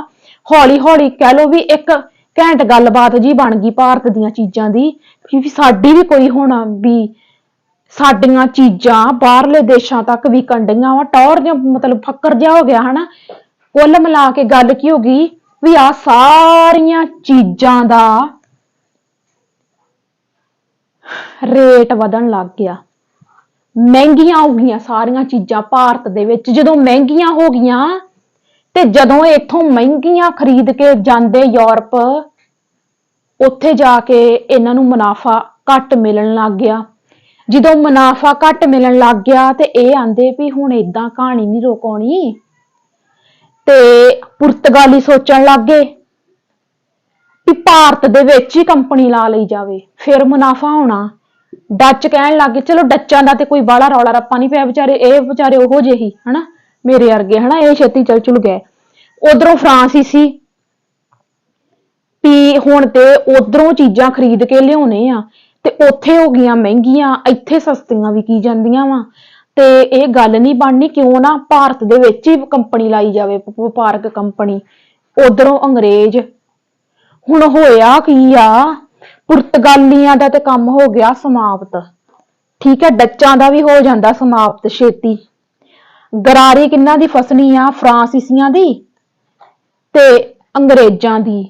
ਫਰਾਂਸੀਸੀ ਆਂਦੇ ਆ ਸਾਡੀ ਕੰਪਨੀ ਲੱਗ ਜੇ, ਅੰਗਰੇਜ਼ ਆਂਦੇ ਆ ਸਾਡੀ ਕੰਪਨੀ ਲੱਗ ਜੇ।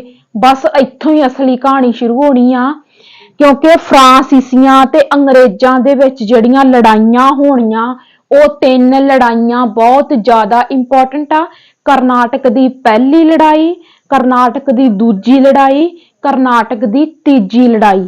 ਇਹਨਾਂ ਦੇ ਵਿੱਚ ਹੋਣੀ ਆ ਫਰਾਂਸੀਸੀ ਤੇ ਅੰਗਰੇਜ਼ਾਂ ਦੇ ਵਿਚਕਾਰ, ਕਾਹਦਾ ਕਰਕੇ, बस एहो ही व्यापार दा रौला रप्पा करके भी वो आंदे साडी कंपनी लग जे, वो आंदे ही साडी लग जे, गल आ ही सारी बस। ते इसी वजह करके आपस लड़ी गए। कुल मिला के फ्रांसीसियां दी हार हुंदी आ। एक वारी तुसी करनाटक दियां तीनों लड़ाइयां दा टाइम पीरियड लिख लो। फ्रांसीसी अपनी कंपनी कदों लाउंदे भारत दे विच 1664 ईस्वी दे विच। इस पॉइंट नूं ध्यान दे विच रखियो क्योंकि इस तो पहला 1600 ईस्वी दे विच अंग्रेज महाराणी एलिजाबेथ तो व्यापार करन दा जिहड़ा वा इजाजतनामा लैंदे आ। एक बन्ने तां आ वा ते दूजे बन्ने फ्रांसीसी आ गए आ। फिर भारी टक्कर होऊगी क्योंकि भारत दे बाजारां दे विच चीजां हो गईयां महंगियां। उत्थे जाके इन्हां नूं मुनाफा मिलण लग गया ते इन्हां ने सोचा भी हुण आपां कंपनियां कित्थे ला लईए, भारत दे विच। ते हुण पूरे ऐ कुंडियां दे सिंग फसणे। ओ किदां वेखो, एक तां बस्तियां, हाँ बस्तियां, इन्हां फ्रांसीसियां ने अपणियां बस्तियां कित्थे लाईयां सी? चंदर नगर, माही, कारीगल। कारीगल लिखिया वा, मैनूं लगदा भी इत्थे कालीकट आऊगा। ठीक है, किते किते कारीकल भी लिखिया मिलता, कालीकट आऊगा। ठीक है, डुपले, डुपले कौन सी? बंदा, जानवर नहीं। डुपले, डुपले की सी? डुपले हैगा सी फ्रांसीसियां दा कोई अधिकारी, कैप्टन कुप्टन इन्हां दा। डुपला इन्हां दा की सी? कोई कैप्टन सी। यह डुपला सी। डुपले दे अधीन इन्हां फ्रांसीसियां दी कंपनी दा बहुत ज्यादा विकास होया। हुण सिंह फसे पूरे भी। अंग्रेज कहंदे भी असीं व्यापार, साडा अधिकार होवे भारत ते व्यापार करन दा, ते फ्रांसीसी आंदे आ साडा होवे। फिर होना की आ कि करनाटक दा पहला युद्ध होऊगा, दूजा युद्ध होऊगा, तीजा युद्ध होऊगा। ये तीने युद्ध किन्ना किन्ना दे विचकार होने आ? फ्रांसीसियां ते अंग्रेजां दे विचकार। इस पॉइंट नूं ध्यान दे विच रखियो। ठीक है, इनू एंगलो फ्रांसीसी संघर्ष कहा जाता। तीनों लड़ाइयां नूं की कहा जाता वा? एंगलो फ्रांसीसी संघर्ष। एंगलो फ्रांसीसी संघर्ष। पहला युद्ध 1746 तो 48 दे विच होया। करनाटक दा दूजा युद्ध 49 दे विच होया ते तीजा 1756 ईस्वी दे विच होया। ते तीनों लड़ाइयां दे विच जित किन्हां दी होई? अंग्रेजां दी होई। आ डुपले अर्गे विचारे गए हार। बस इथों असली कहानी शुरू होनी आ। ओ किवें? हुण बस कह लो की कहंदे हुंदे आ, जदों आपां सिनेमे जाने हुंदे आ। अच्छा, सिनेमे किहड़े किहड़े गए आ? मैं इक्को वारी सिनेमा गई, इक्को वारी आपदी जिंदगी च, क्योंकि आपां हैगे आ पेंडू जे भी, ना ही साडे घर दे विच कोई रिवाज आ सिनेमा सुनेमा जाण दा।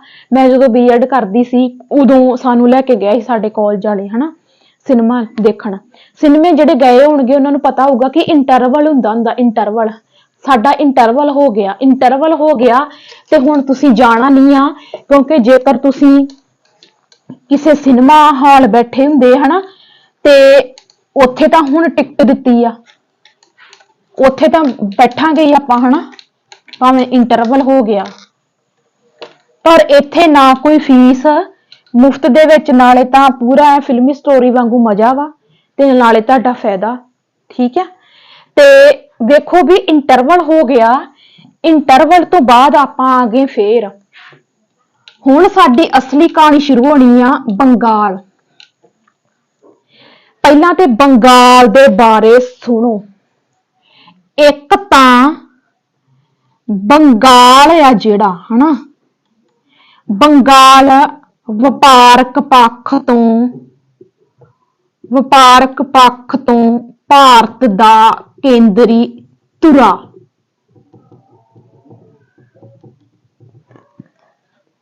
ठीक है, जिसदा कंट्रोल, मैं लिख दिनी नोट कर, क्योंकि कई नोट्स बना रहे होणगे। जिसदा कंट्रोल बंगाल ते हो गया ते समझो पूरा भारत उसदे कब्जे विच।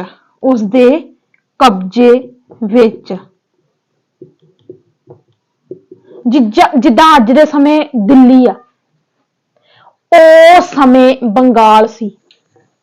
ਬੰਗਾਲ ਜਿਹਦਾ ਬੰਗਾਲ ਤੇ ਕਬਜ਼ਾ ਹੋ ਗਿਆ, ਸਮਝੋ ਪੂਰਾ ਭਾਰਤ ਉਹਦੀ ਮੁੱਠੀ 'ਚ ਆ ਗਿਆ। ਰਾਜਨੀਤਿਕ ਪੱਖ ਤੋਂ, ਆਰਥਿਕ ਪੱਖ ਤੋਂ, ਹਰ ਇੱਕ ਪੱਖ ਤੋਂ, ਕਿਉਂਕਿ ਬੰਗਾਲ ਵਪਾਰਕ ਪੱਖ ਤੋਂ ਬਹੁਤ ਜ਼ਿਆਦਾ ਇੱਕ ਕੇਂਦਰੀ ਧੁਰਾ ਸੀ ਭਾਰਤ ਦਾ। ਤੇ ਉਧਰੋਂ ਅੰਗਰੇਜ਼ਾਂ ਦਾ ਜਿਹੜਾ ਹੈਗਾ ਆਪਣਾ ਗਵਰਨਰ ਜਨਰਲ, ਜਿਹਨੂੰ ਆਪਾਂ ਕਹਿ ਦਿੰਦੇ ਆ ਰਾਬਰਟ ਕਲਾਈਵ, ਬੜਾ ਸਕੀਮੀ ਬੰਦਾ ਸੀ ਇਹ। ਇਹਨੇ ਬਹੁਤ ਪੁੱਠੇ ਕੰਮ ਕੀਤੇ, ਆਪਾਂ ਕਰਦੇ ਇਹਦੇ ਬਾਰੇ ਗੱਲ। ਪਰ ਉਧਰੋਂ ਗਰਾਰੀ ਬੜੀ ਕਸੂਤੀ ਫਸਣੀ, ਕਿਉਂਕਿ ਫਰਾਂਸੀਸੀਆਂ ਨੂੰ ਤੇ ਹਰਾ ਕੇ ਆ ਗਏ, ਕਿਉਂਕਿ ਉਹ ਵਿਚਾਰੇ ਏਡੇ ਤੇਜ਼ ਦਿਮਾਗ ਵਾਲੇ ਨਹੀਂ, ਭੋਲੇ ਭਾਲੇ ਬੰਦੇ ਸੀ ਉਹਨਾਂ ਦਾ ਕੰਮ ਸਿਰਫ ਵਪਾਰ ਕਰਨਾ ਸੀ। ਹੁਣ ਵੇਖੋ ਕਿ ਹੁਣ ਇਹਨਾਂ ਦੇ ਸਿੰਘ ਕਿਹਦੇ ਨਾਲ ਅੜਨ ਜਾ ਰਹੇ ਆ, ਇਹਨਾਂ ਦੇ ਸਿੰਘ ਅੜਨੇ ਆ ਬੰਗਾਲੀਆਂ ਦੇ ਨਾਲ, ਬੰਗਾਲ ਦੇ ਨਾਲ। ਹੁਣ ਬੰਗਾਲ ਕੋਈ ਮਾੜੀ ਮੋਟੀ ਗੱਲ ਥੋੜੀ ਆ, ਪਿੰਡ ਥੋੜੀ ਕੋਈ ਆ ਵੀ ਆ ਨੱਥੂ ਚੱਕ ਫਲਾਨਾ ਢਿੰਕਾ, ਕੋਈ ਮਾੜੀ ਮੋਟੀ ਗੱਲ ਥੋੜੀ ਆ। ਬੰਗਾਲ ਯਾਰ ਭਾਰਤ ਦਾ ਕੇਂਦਰੀ ਧੁਰਾ ਵਾ। ਤੇ ਸਭ ਤੋਂ ਵੱਡੀ ਗੱਲ ਇਹ ਵੀ ਇੱਥੇ ਕੌਣ ਬੈਠੇ ਆ? ਨਵਾਬਾਂ ਦੀ ਬਹੁਤ ਜ਼ਿਆਦਾ ਟੌਰ ਸੀ ਉਸ ਸਮੇਂ। ਜੇਕਰ ਆਪਾਂ 18ਵੀਂ ਸਦੀ ਦੀ ਗੱਲ ਕਰੀਏ, ਇਹੋ ਹੀ ਸਮਾਂ ਜਿਹੜਾ ਮੈਂ ਤੁਹਾਨੂੰ ਪੜ੍ਹਾ ਰਹੀ ਹਾਂ, ਨਵਾਬ ਮਤਲਬ ਉਸ ਸਮੇਂ। ਹੁਣ ਆਪਾਂ ਕਹਿ ਲੈਨੇ ਨਾ ਮੇਰੀ ਲਾਈਫ ਕਾਸ਼ ਫਲਾਨੇ ਬੰਦੇ ਵਰਗੀ ਹੁੰਦੀ, ਓਦਾਂ ਹੁੰਦੀ, ਇਦਾਂ ਹੁੰਦੀ, ਹਨਾ, ਕੋਈ ਕਿਸੇ ਸਟਾਰ ਦਾ ਆਪਾਂ ਨਾਮ ਲੈ ਲੈਨੇ ਆ। ਪਰ ਉਸ ਸਮੇਂ ਪਤਾ ਕੀ ਕਹਿੰਦੇ ਹੁੰਦੇ? ਕਾਸ਼ ਮੇਰੀ ਨਵਾਬਾਂ ਵਰਗੀ ਜ਼ਿੰਦਗੀ ਹੋਵੇ। ਮਤਲਬ ਇਹ ਕਿ ਬੜੀ ਠਾਠ ਬਾਠ ਹੀ ਇਹਨਾਂ ਦੀ। ਤੇ ਇਹ ਬੜੇ ਧਾਕੜ ਬੰਦੇ ਸੀ, ਲੋਕ ਭਾਰਤ ਦੇ ਕੰਬਦੇ ਸੀ, ਨਵਾਬਾਂ ਤੋਂ ਕੰਬਦੇ ਸੀ ਥਰ ਥਰ। ਤੇ ਇੱਕ ਤਾਂ ਗੱਲ ਇਹ ਵੀ ਨਵਾਬ ਬੰਦੇ ਬੜੇ ਘੈਂਟ, ਪੂਰਾ ਭਾਰਤ ਕੰਬਦਾ ਵੀ ਨਵਾਬ ਆ। ਆਮ ਬੰਦਾ ਨਵਾਬਾਂ ਵਰਗੀ ਜ਼ਿੰਦਗੀ ਜੀਣਾ ਪਸੰਦ ਕਰਦਾ। ਤੇ ਉੱਤੋਂ ਇਹ ਵੀ ਜਿਹੜਾ ਨਵਾਬ ਬੈਠਾ ਬੰਗਾਲ ਦੇ ਵਿੱਚ, ਉਹਦਾ ਨਾਂ ਹੀ ਉਹਦਾ ਰੂਹ ਕੰਬਾ ਦਿੰਦਾ ਸੀ। ਨਾਮ ਉਹਦਾ ਕੀ? ਸਿਰਾਜ ਉਦ ਦੌਲਾ। ਨਾਂ ਹੀ ਬੜਾ ਘੈਂਟ ਇਹਦਾ, ਸਿਰਾਜ ਉਦ ਦੌਲਾ। ਇੱਕ ਤਾਂ ਵੇਖੋ ਵੀ, ਇੱਕ ਤਾਂ ਵੈਸੇ ਹੀ ਇਹਨਾਂ ਦੀ ਠਾਠ ਬਾਠ ਬੜੀ ਨਵਾਬਾਂ ਦੀ, ਉੱਤੋਂ ਨਾਂ ਵੇਖੋ ਕਿੱਡਾ ਅਗਲੇ ਦਾ ਘੈਂਟ, ਵੀ ਅਗਲੇ ਦਾ ਕਹਿ ਲੋ ਵੀ ਕੀ ਕਵਾਂ, ਹਨਾ, ਨਾਂ ਸੁਣ ਕੇ ਬੰਦੇ ਦੀ ਟਾਈ ਫੀਸ ਹੋ ਜੇ, ਹਨਾ। ਤੇ ਹੋਣਾ ਕੀ ਆ ਕਿ ਉਧਰੋਂ ਸਿਰਾਜ ਉਦ ਦੌਲਾ ਦਾ ਦਾਦਾ ਕੌਣ ਆ? ਯਾਦ ਕਰੋ, ਮੈਂ ਤੁਹਾਨੂੰ ਹੈਦਰ ਅਲੀ ਵਰਦੀ ਖਾਨ, ਟਿੱਪੂ ਸੁਲਤਾਨ ਸਾਰੇ ਕਰਵਾਏ ਨਾ ਮੈਂ ਤੁਹਾਨੂੰ। ਜਿਹੜਾ ਸਿਰਾਜ ਉਦ ਦੌਲਾ ਦਾ ਦਾਦਾ ਵਾ ਉਹ ਕੌਣ ਆ? ਅਲੀ ਵਰਦੀ ਖਾਨ। ਹੁਣ ਨਾ ਜਿਹੜਾ ਅਲੀ ਵਰਦੀ ਖਾਨ ਸੀ ਨਾ, ਇਹਨੂੰ ਪਤਾ ਸੀ, ਇਹਨੇ ਨਾ ਕਿਤੇ ਦੱਸਿਆ ਹੋਇਆ ਸੀ ਅਲੀ ਵਰਦੀ ਖਾਨ ਨੂੰ ਅੰਗਰੇਜ਼ਾਂ ਦਾ ਬਹੁਤ ਚੰਗੀ ਤਰ੍ਹਾਂ ਪਤਾ ਸੀ ਵੀ ਇਹ ਕਿੱਦਾਂ ਦੇ ਆ। ਕਿਉਂਕਿ ਇਹਨੇ ਸਮਝਾਇਆ ਹੋਇਆ ਸੀ ਵੀ ਇਹ ਬੰਦੇ ਬਹੁਤ ਜ਼ਿਆਦਾ ਖਤਰਨਾਕ ਆ, ਸਕੀਮੀ ਬੰਦੇ ਆ। ਸਕੀਮ ਲਾ ਕੇ ਇੱਕ ਬੰਦੇ ਨੂੰ ਆਪਣੇ ਜਾਲ ਦੇ ਵਿੱਚ ਫਸਾ ਲੈਂਦੇ, ਚਾਹੇ ਉਹ ਕੋਈ ਰਾਜਾ, ਚਾਹੇ ਉਹ ਕੋਈ ਸ਼ਾਸਕ ਆ। ਉਹਨੂੰ ਆਪਣੇ ਦੇ ਨਾਲ ਇੱਕ ਹਿਸਾਬ ਲਾ ਲਓ ਵੀ ਏਦਾਂ ਸਮਝ ਲਓ ਵੀ ਬਸ ਬਹਿ ਕੇ ਇੱਕ ਵਾਰੀ ਪੈਗ ਪੁੱਗ ਲਵਾ ਲੈਂਦੇ ਸੀ ਤੇ ਬਾਅਦ ਚ ਅਗਲੇ ਨੂੰ ਆਪਦਾ ਹੀ ਘੋਟ ਨਾ ਛਕਾ ਦਿੰਦੇ ਸੀ। ਜਿੱਦਾਂ ਤੁਸੀਂ ਫਿਲਮਾਂ 'ਚ ਨਹੀਂ ਵੇਖਦੇ ਹੁੰਦੇ, ਨਾਟਕਾਂ 'ਚ ਕੁੜੀਆਂ ਬੜਾ ਵੇਖਦੀਆਂ ਹੁੰਦੀਆਂ ਵੀ ਅਗਲੇ ਨੂੰ ਮੁੱਠੀ 'ਚ ਕਰ ਲੈਣਾ, ਵੀ ਅਗਲਾ ਆਪਣੀ ਚਮਚਾਗਿਰੀ ਕਰਨ ਲੱਗ ਪਏ, ਹਨਾ, ਅਗਲੇ ਦੀ ਤਾਰੀਫ ਜੀ ਕਰਕੇ। ਉਹ ਕੰਮ ਇਹ ਅੰਗਰੇਜ਼ ਕਰਦੇ ਸੀ। ਤੇ ਅਲੀ ਵਰਦੀ ਖਾਨ ਨੂੰ ਅੰਗਰੇਜ਼ਾਂ ਦੀਆਂ ਇਹਨਾਂ ਸਾਰੀਆਂ ਕੁੰਡੀਆਂ ਦਾ ਪਤਾ ਸੀ ਵੀ ਇਹ ਮੂੰਹ ਦੇ ਮਿੱਠੇ ਨੇ ਤੇ ਅੰਦਰੋਂ ਕੀ ਨੇ, ਕੌੜੇ ਤੁੰਮੇ ਨੇ। ਇਹਨਾਂ ਨੂੰ ਪਤਾ ਸੀ, ਅਲੀ ਵਰਦੀ ਖਾਨ ਨੂੰ ਪਤਾ ਸੀ। ਤੇ ਹੁਣ ਜੇਕਰ ਦਾਦੇ ਨੂੰ ਪਤਾ ਤੇ ਪੋਤੇ ਨੂੰ ਕਿਉਂ ਨਾ ਪਤਾ ਹੋਊ ਵੀ ਇਹ ਇਦਾਂ ਦੀਆਂ ਜਿਨਸਾਂ। ਹੋਣਾ ਕੀ ਆ, ਇਹਨੇ ਕੀ ਕਰਨਾ ਆ ਕੇ ਧਿਆਨ ਦੇ ਨਾਲ ਸਮਝਿਓ ਕਿ ਇੱਕ ਬੰਨੇ ਤਾਂ ਫਰਾਂਸੀਸੀ ਬਸਤੀਆਂ ਲਾ ਕੇ ਬੈਠੇ,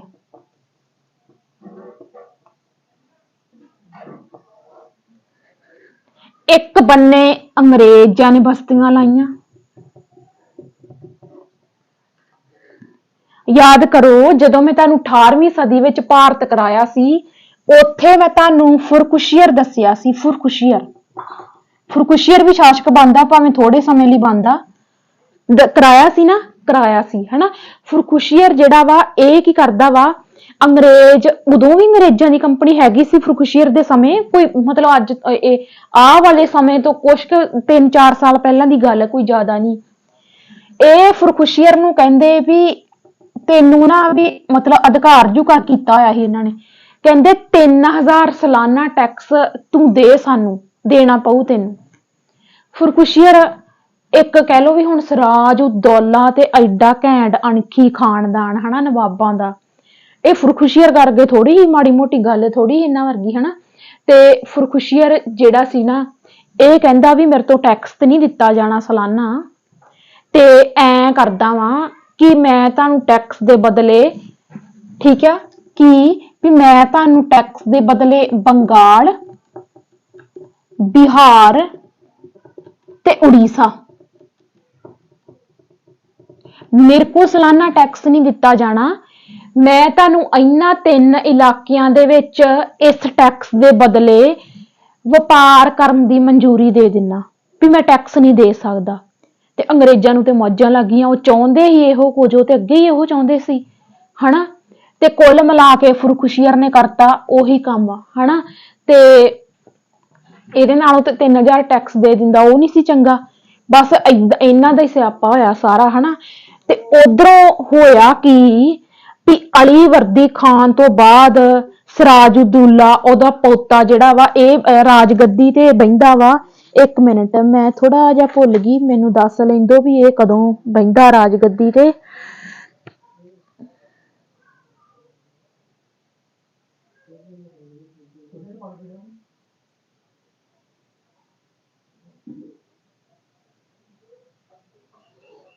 ਵੇਟ ਜੀ ਵੇਟ, ਹਾਂ 1756 ਸਿਰਾਜੁਦੌਲਾ ਗੱਦੀ ਤੇ ਕਦੋਂ ਬਹਿੰਦਾ ਵਾ, 1756 ਈਸਵੀ ਦੇ ਵਿੱਚ। ਹੁਣ ਜਿਹੜਾ ਤੇ ਸਿਰਾਜੁਦੌਲਾ, ਇਹਦੇ ਮੰਤਰੀ, ਇਹਦੇ ਸੈਨਿਕ ਇਹਦੇ ਤੋਂ ਥਰ ਥਰ ਕੰਬਦੇ ਸੀ। ਇਹਨੂੰ ਆਣ ਕੇ ਕਹਿੰਦੇ ਵੀ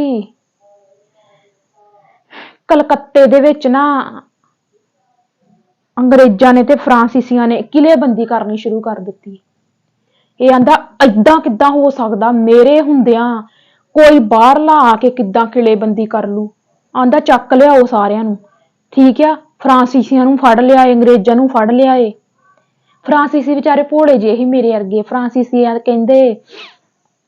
ਕਹਿੰਦੇ ਵੀ ਕੋਈ ਗੱਲ ਨਹੀਂ, ਮਤਲਬ ਗੱਲ ਮੰਨ ਗਏ ਸਿਰਾਜੁਦੌਲਾ ਦੀ, ਕਹਿੰਦੇ ਕੋਈ ਗੱਲ ਨਹੀਂ, ਜੇ ਤੁਸੀਂ ਕਹਿੰਦੇ ਹੋ ਅਸੀਂ ਨਹੀਂ ਕਰਦੇ ਕਿਲ੍ਹੇਬੰਦੀ ਹਨਾ।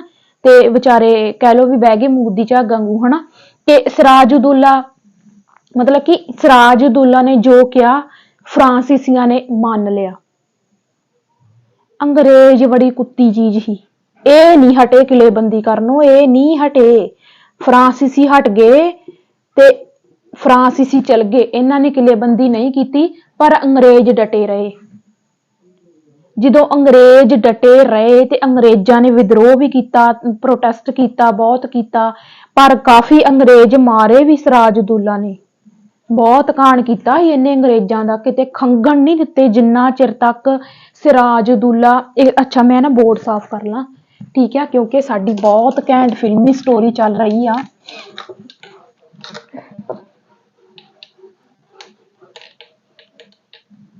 ਵੇਖੋ ਧਿਆਨ ਦੇ ਨਾਲ ਸੁਣਿਓ, ਜਦੋਂ ਸਿਰਾਜੁਦੌਲਾ ਹੀ ਹਨਾ, ਸਿਰਾਜੁਦੌਲਾ ਨੇ ਕੀ ਕੀਤਾ, ਫਰਾਂਸੀਸੀ ਤਾਂ ਮੰਨ ਗਏ ਇਹਦੀ ਗੱਲ, ਹੁਣ ਅੰਗਰੇਜ਼ ਨਹੀਂ ਮੰਨੇ।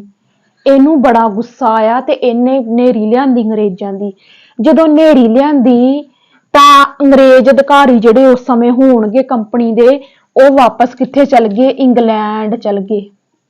ਤੇ ਜਾ ਕੇ ਕੀ ਕਹਿੰਦੇ, ਜਿਹੜਾ ਬੰਗਾਲ, ਕਹਿੰਦੇ ਜੇ ਵਪਾਰ ਕਰਨਾ ਤੇ ਬੰਗਾਲ ਤੇ ਕਬਜ਼ਾ ਕਰਨਾ ਜ਼ਰੂਰੀ ਆ, ਤੇ ਬੰਗਾਲ ਤੇ ਕਬਜ਼ਾ ਆਪਾਂ ਕਰੀਏ ਤੇ ਕਰੀਏ ਕਿੱਦਾਂ, ਕਿਉਂਕਿ ਉੱਥੇ ਬੜਾ ਘੈਂਟ ਬੰਦਾ ਬੈਠਾ ਵਾ ਨਵਾਬ, ਤੇ ਉਹਦੀ ਬਹੁਤ ਜ਼ਿਆਦਾ ਕਹਿੰਦੇ ਬੰਦਾ ਖੰਘਦਾ ਨਹੀਂ ਉਹਦੇ ਤੋਂ ਬਿਨਾਂ।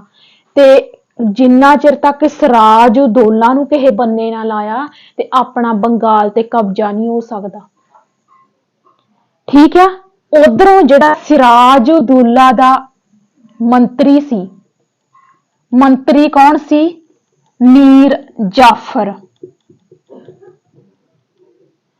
ਸਾਡੇ ਭਾਰਤ ਦੇ ਵਿੱਚ ਵੀ ਤੇ ਸਾਡੇ ਪੰਜਾਬ ਦੇ ਵਿੱਚ ਅੱਜ ਵੀ ਸਾਡਾ ਆਪਣਾ ਨੁਕਸਾਨ ਸਾਡੇ ਆਪਣੇ ਲੋਕਾਂ ਕਰਕੇ ਹੁੰਦਾ। ਭਾਰਤ ਦਾ ਪਹਿਲਾ ਗਦਾਰ, ਭਾਰਤ ਦਾ ਪਹਿਲਾ ਗਦਾਰ, ਮੈਂ ਇਹਨੂੰ ਕਹੂੰਗੀ ਭਾਰਤ ਦਾ ਪਹਿਲਾ ਗਦਾਰ ਕੌਣ? ਮੀਰ ਜਾਫਰ, ਪਹਿਲਾ ਗਦਾਰ। ਪਤਾ ਕੀ ਆ, ਗੱਲ ਸੁਣਿਓ ਮੇਰੀ ਧਿਆਨ ਦੇ ਨਾਲ ਵੀ। ਮੇਰਾ ਬਹੁਤ ਜ਼ਿਆਦਾ ਫਲੋ ਬਣਿਆ ਹੋਇਆ ਕਿ ਮੈਨੂੰ ਆਪਣੇ ਆਪ ਨੂੰ ਲੱਗ ਰਿਹਾ ਵੀ ਮੈਂ ਕੋਈ ਫਿਲਮੀ ਸਟੋਰੀ ਸੁਣਾ ਰਹੀ ਹਾਂ। ਮੈਨੂੰ ਕਮੈਂਟ ਕਰਕੇ ਜ਼ਰੂਰ ਦੱਸਿਓ ਵੀ ਤੁਹਾਨੂੰ ਕਿੰਨਾ ਕੁ ਮਜ਼ਾ ਆਇਆ ਕਲਾਸ ਦਾ। ਹੁਣ ਵੇਖੋ ਵੀ ਇਹ ਜਿਹੜਾ ਮੀਰ ਜਾਫਰ ਆ ਨਾ, ਸਾਰੀ ਪੁਆੜੇ ਦੀ ਜੜ ਇਹ ਬੰਦਾ। ਅਸੀਂ ਅੱਜ ਤੱਕ ਜੋ ਭੁਗਤਿਆ, ਸਾਡੇ ਭਾਰਤ ਪਾਕਿਸਤਾਨ ਦੀ ਵੰਡ, ਸਾਡਾ ਉਧਰਲਾ ਪੰਜਾਬ ਅੱਧਾ ਉਧਰ ਚਲ ਗਿਆ, ਸਾਡੇ ਦਰਿਆ ਵੰਡੇ ਗਿਆ, ਜੋ ਅੰਗਰੇਜ਼ ਆਏ ਕਈ ਸੰਘਰਸ਼ ਕਰਨਾ ਪਿਆ, ਉਹਦੀ ਸਾਰੀ ਪੁਆੜੇ ਦੀ ਜੜ ਕੌਣ ਆ? ਮੀਰ ਜਾਫਰ। ਠੀਕ ਆ, ਮੀਰ ਜਾਫਰ ਸਾਰੇ ਪੁਆੜੇ ਦੀ ਜੜ ਆ। ਪਤਾ ਕਿਉਂ? ਜਦੋਂ ਵਾਪਸ ਚਲ ਗਏ ਹਨਾ, ਇੱਕ ਦੋ ਅਧਿਕਾਰੀ ਜਾ ਕੇ ਕਹਿੰਦੇ ਵੀ ਬੰਗਾਲ ਤੇ ਜੇ ਕਬਜ਼ਾ ਕਰਨਾ ਤੇ ਸਿਰਾਜਉਦੌਲਾ ਨੂੰ ਕਿਸੇ ਬੰਨੇ ਲਾਉਣਾ ਜ਼ਰੂਰੀ ਆ, ਪਰ ਉਹਨੂੰ ਕਿਸੇ ਬੰਨੇ ਲਾਇਆ ਨਹੀਂ ਜਾ ਸਕਦਾ ਕਿਉਂਕਿ ਉਹ ਬੰਦਾ ਬੜਾ ਘੈਂਟ ਆ। ਵੀ ਉੱਥੋਂ ਬੰਗਾਲ ਤੇ ਬੰਗਾਲ ਦੇ ਲੋਕ ਤਾਂ ਖੰਘਦੇ ਨਹੀਂ, ਚਿੜੀ ਨਹੀਂ ਚੂੰ ਕਰਦੀ ਹਨਾ ਉਹਦੇ ਸ਼ਾਸਨ ਕਾਲ ਦੇ ਵਿੱਚ। ਤੇ ਕੀਤਾ ਕੀ ਜਾਵੇ, ਰਾਬਰਟ ਕਲਾਈਵ ਆਂਦਾ, ਕਹਿੰਦਾ ਮੈਂ ਜਾਨਾ। ਰਾਬਰਟ ਕਲਾਈਵ ਆ ਗਿਆ। ਪਹਿਲਾਂ ਇਹਨੂੰ ਲੱਗਦਾ ਹੈ ਵੀ ਐਵੇਂ ਹੀ ਆ, ਹਵਾਜੀ ਆ ਹਨਾ। ਤੇ ਰਾਬਰਟ ਕਲਾਈਵ ਪਹਿਲਾਂ ਆਉਂਦਾ ਵਾ, ਪਹਿਲਾਂ ਇਹ ਸਾਰੀਆਂ ਚੀਜ਼ਾਂ ਨੋਟ ਕਰਦਾ ਵੀ ਸਿਰਾਜਉਦੌਲਾ ਦੇ ਬਾਰੇ ਜੋ ਗੱਲਾਂ ਸੁਣੀਆਂ ਉਹ ਵਾਕਿਆ ਸੱਚ ਆ। ਤੇ ਰਾਬਰਟ ਕਲਾਈਵ ਇੱਕ ਵਾਰੀ ਕੰਮ ਜਾਂਦਾ, ਆਂਦਾ ਵੀ ਮਾੜੀ ਮੋਟੀ ਗੱਲ ਥੋੜੀ, ਸਿਰਾਜਉਦੌਲਾ ਘੈਂਟ ਬੰਦਾ ਹਨਾ, ਨਵਾਬ ਅਗਲਾ। ਤੇ ਰਾਬਰਟ ਕਲਾਈਵ ਪਹਿਲਾਂ ਤੇ ਪਤਾ ਕਰਦਾ ਵਾ ਬੰਗਾਲ ਦੇ ਵਿੱਚ ਆ ਕੇ, ਤੇ ਇਹਨੂੰ ਪਤਾ ਲੱਗ ਜਾਂਦਾ ਵੀ ਹਾਂ ਵਾਕਿਆ ਹੀ ਕੋਈ ਗੱਲਬਾਤ ਬੰਦੇ 'ਚ ਹੈਗੀ ਘੈਂਟ ਹਨਾ। ਇਹ ਨਾ ਇੱਕ ਸਕੀਮ ਪਾਉਂਦਾ। ਮੈਂ ਤੁਹਾਨੂੰ ਦੱਸਿਆ ਕਿ ਇਹ ਮਿੱਠੀਆਂ ਛੁਰੀਆਂ ਲਾਉਂਦੇ ਸੀ ਤੇ ਅੰਦਰੋਂ ਕੀ ਸੀ, ਇਹ ਬਹੁਤ ਜ਼ਿਆਦਾ ਕੌੜੇ ਤੁੰਮੇ ਸੀ। ਇਹਨੇ ਨਾ ਸਭ ਤੋਂ ਪਹਿਲਾਂ ਤਾਂ ਇਹਨੂੰ ਪਤਾ ਲੱਗ ਗਿਆ ਵੀ ਸਿਰਾਜਉਦੌਲਾ ਦੇ ਨਾਲ ਸਿੱਧੀ ਟੱਕਰ ਲੈਣਾ ਖਤਰੇ ਤੋਂ ਖਾਲੀ ਨਹੀਂ ਆ। ਕਿਹਨੇ ਸੋਚਿਆ? ਰਾਬਰਟ ਕਲਾਈਵ ਨੇ ਸੋਚਿਆ। ਅੰਗਰੇਜ਼ ਸਕੀਮੀ ਵਾਲੇ ਹੀ, ਸਕੀਮੀ ਤਾਂ ਹੀ ਕਰਕੇ ਤਾਂ 150 ਸਾਲ ਸਾਡੇ ਭਾਰਤ ਤੇ ਰਾਜ ਕਰ ਗਏ ਹਨਾ। ਹੁਣ ਕੀ ਕੀਤਾ ਰਾਬਰਟ ਕਲਾਈਵ, ਕਹਿੰਦਾ ਵੀ ਇਹਦੇ ਜਿੰਨੇ ਵੀ ਮੰਤਰੀ ਸ਼ੰਤਰੀ ਆ, ਕਹਿੰਦੇ ਮੰਤਰੀਆਂ ਦਾ ਪਤਾ ਲਗਾਈਏ।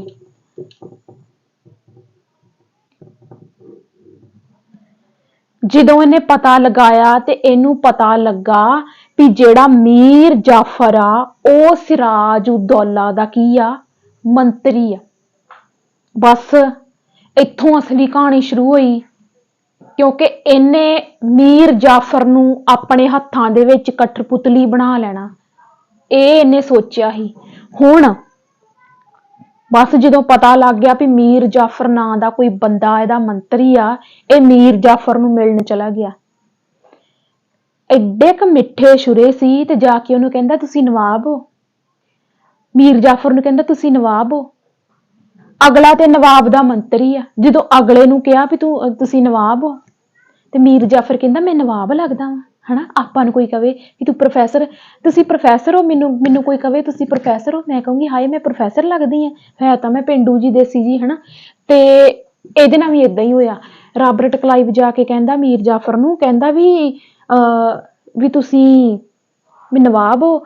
ਮੀਰ ਜਾਫਰ ਕਹਿੰਦਾ ਮੈਂ ਨਵਾਬ ਲੱਗਦਾ ਵਾਂ। ਤੇ ਕਹਿੰਦਾ ਹਾਂ, ਕਹਿੰਦਾ ਨਹੀਂ, ਕਹਿੰਦਾ ਮੀਰ ਜਾਫਰ ਕਹਿੰਦਾ ਕਿ ਮੈਂ ਨਵਾਬ ਲੱਗਦਾ ਵਾਂ। ਆਂਦਾ ਨਵਾਬ ਬਣਦੀ ਕਿਹੜੀ ਗੱਲ ਆ, ਤੈਨੂੰ ਨਵਾਬ ਬਣਾ ਦਿੰਨੇ ਆ ਰਾਤੋਂ ਰਾਤ। ਕਹਿੰਦਾ ਹੈ ਨਵਾਬ ਮੈਂ ਨਵਾਬ ਕਿੱਦਾਂ ਬਣ ਸਕਦਾ ਵਾਂ? ਉਹ ਤੇ ਸਿਰਾਜਉਦੌਲਾ ਏਡਾ ਘੈਂਟ ਸਾਡਾ ਹੈਗਾ ਵਾ, ਉਹਦੇ ਤੋਂ ਬਿਨਾਂ, ਉਹਦੀ ਮੌਤ ਤੋਂ ਬਿਨਾਂ ਮੈਂ ਨਵਾਬ ਨਹੀਂ ਬਣ ਸਕਦਾ। ਬਸ ਫਿਰ ਸੰਧੀ ਕਰ ਲਈ। ਆਂਦਾ ਤੂੰ ਸਾਡੇ ਨਾਲ ਆਹ ਕੰਮ ਕਰ, ਆਪਾਂ ਸਿਰਾਜਉਦੌਲਾ ਨੂੰ ਮਿਲ ਕੇ ਤੂੰ ਹੀ ਇਹ ਕੰਮ ਕਰ ਸਕਦਾ ਵਾਂ, ਤੇਰੇ ਤੋਂ ਬਿਨਾਂ ਕੋਈ ਹੋਰ ਬੰਦਾ ਇਹ ਕੰਮ ਕਰ ਹੀ ਨਹੀਂ ਸਕਦਾ। ਮੈਂ ਤੇਰਾ ਸਾਥ ਦਿੰਨਾ ਵਾ ਤੈਨੂੰ ਨਵਾਬ ਬਣਾਉਣ ਚ। ਆਪਦਾ ਨਹੀਂ ਦੱਸਿਆ ਵੀ ਮੈਂ ਸਿਰਾਜਉਦੌਲਾ ਦੇ ਨਾਲ ਏਦਾਂ ਕਿਉਂ ਕਰਨਾ ਚਾਹੁੰਦਾ। ਕੀ ਕਹਿਤਾ?